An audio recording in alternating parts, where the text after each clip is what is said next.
Paul, esiste l'alfabeto in lingua dei segni? L'alfabeto sì, certo che esiste nella lingua dei segni. Vi faccio vedere alcune lettere, la A, la B, la C, la D e avanti, questa è la G, la H, la M, ci sono le lettere dell'alfabeto. Vi ricordate che a scuola di solito i bambini udenti imparano l'alfabeto che è detto alfabeto muto?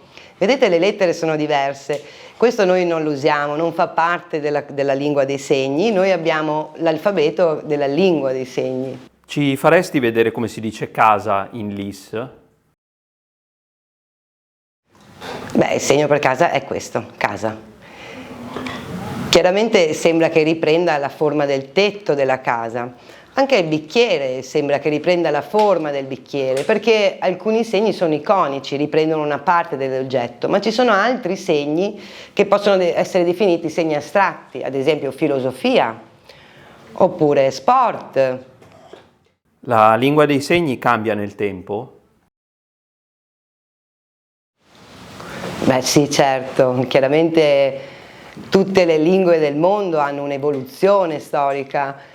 Vi faccio un esempio, ad esempio il segno per telefono in LIS, c'era questo segno una volta perché era il vecchio telefono, poi è diventato questo che riprende la cornetta del telefono, adesso c'è il cellulare o lo smartphone e quindi c'è stata un'evoluzione linguistica anche del segno telefono.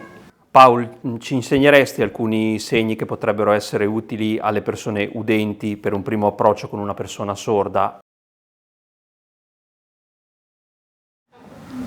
Buongiorno, buonasera, grazie, scusa, caffè, acqua, per piacere, polizia, carabinieri.